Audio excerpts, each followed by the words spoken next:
Hi, I'm Marty Nemko. The editors of Psychology Today select a small percentage of its writers' articles as essential reads. 5 years ago, I reviewed hundreds of them to identify those that offered particularly useful nuggets at that time. Well, now it seems time for an updated version, a current version. So, from among the latest 200 essential reads, here are excerpts that offer particularly useful takeaways, and for most I add a comment. This is from Bella DePaulo's article, Why You Want to Be Alone and Why That Matters. And here's the quote. For some people who choose to be alone, there's no reason at all to be concerned. People who choose to be alone for positive reasons, like enjoying the quiet and the privacy, getting in touch with your feelings, doing things you love, seem to be at no special risk of feeling lonely or anxious. Instead, people who choose to be alone for positive reasons may be more likely to enjoy greater self-acceptance and personal growth. That comment and DePaulo's extensive writings on being single overall seem to be, to me at least, a vital antidote to the broad brush view that people are healthiest when they're social and coupled. This next excerpt is from John Randolph's article, 3 Key and Free Activities That Boost Brain Health. Here is his quote. Individuals who engage in moderate activity at least 20 to 30 minutes a day tend to have better cognitive abilities like attention, memory, and executive functioning. Exercise helps us grow and fortifies brain cells in regions like the hippocampus and frontal lobe, areas that govern how we learn, remember, and process information. I would add that mainstream and medical advice regarding exercise is 30 to 45 minutes of moderate exercise 5 or 6 days a week, plus 2 to 5 minutes per hour of some kind of movement, stair walking, house cleaning. As they say, sitting is the new smoking.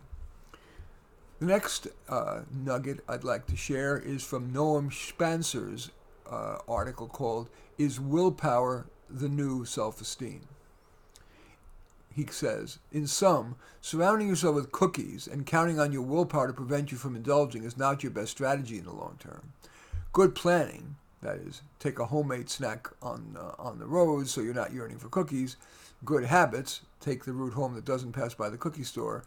And arranging the environment in helpful ways, don't keep a cookie jar in your lap, will beat straight up willpower every time.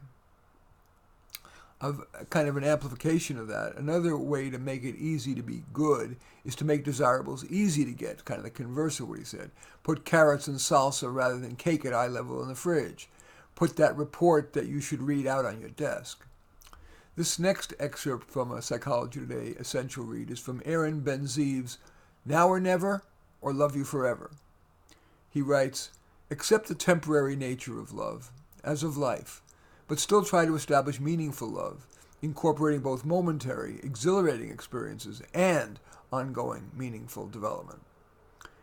I would say that makes sense to me.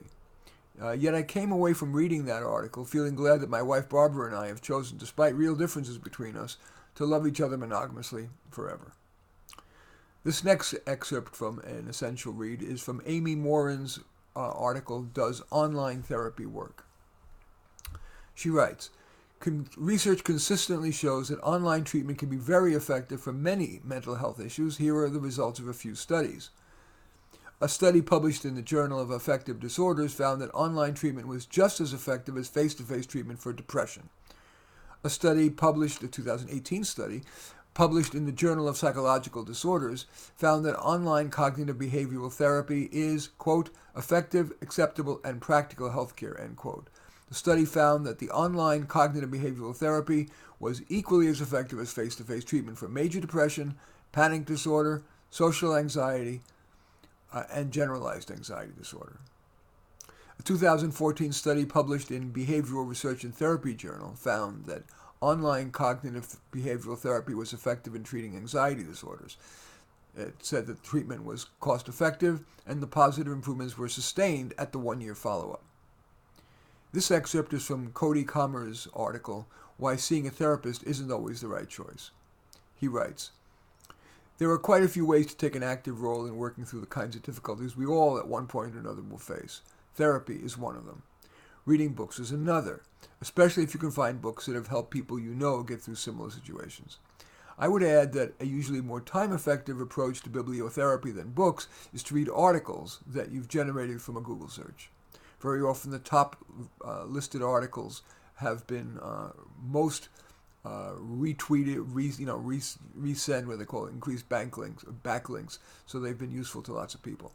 This excerpt is from Jonathan Stevens' post, "It's Time to Change How We Talk About Addiction Disorders." He's from the famous Menninger Clinic. Instead of using language that focuses on the problem, use language that focuses on treatment, remission, and recovery from a chronic disease. In one research study, individuals in recovery preferred recovery-focused labels such as recurrence of use, person with a substance use disorder, recovering person, and person in long-term recovery, rather than a drug abuser, for example, as a term. Now, that's an intervention that to me seems logical, research-supported, respectful of the person, and has no side effects. This excerpt is from Albert Rothenberg's "Are Brilliance and Genius Associated with Disturbance?" He writes, "I have carried out research interviews with more than 110 literary and art prize winners and 45 Nobel laureates in physics, chemistry, medicine, and physiology. There has been no serious mental illness among them." I can't really resist including something from one of my essential reads. This is from my article, 24 Rules of Thumb for a Better Life. And it's 4 little sound bites or little tips. The first is the traffic light rule. In your utterance's first 30 seconds, your light's green. In the second 30, it's yellow. The person may be starting to think you've said enough. And at the 1-minute mark, you should usually shut up or ask a question. The second little rule of thumb I offer is accept or leave. Changing someone else's foundational characteristic is even harder than changing your own. Just ask any psychotherapist. Perhaps after providing a bit of feedback that fails to help, you're wise to accept your friend or romantic partner's weakness or leave. Trying to, quote, fix a person is a risky proposition. The next rule of thumb that I offer is suppress and distract. Yes, sometimes a personal problem requires psychotherapy and/or drugs, but often it's wiser to suppress unwanted thoughts and distract yourself by doing something more constructive or pleasurable. Therapy tends to build the memory neurons associated with the problem or past negative experience. In contrast, suppress and distract tends to atrophy those neurons, thus making you happier. And the final little rule of thumb I offer is there a better use of my time? Using that rule of thumb before making even minor decisions can make a big difference in your life. In any event, those were the nuggets I was able to unearth from the last 200 essential reads as curated by Psychology Today. I hope you find them helpful. I am Marty Nemko. Feel free to give this a thumbs up. If needed, a thumbs down. I welcome your comments. You're hitting the share button below and sharing on your social media and or subscribing to my channel. And in any event, I do thank you for watching. I am Marty Nemko.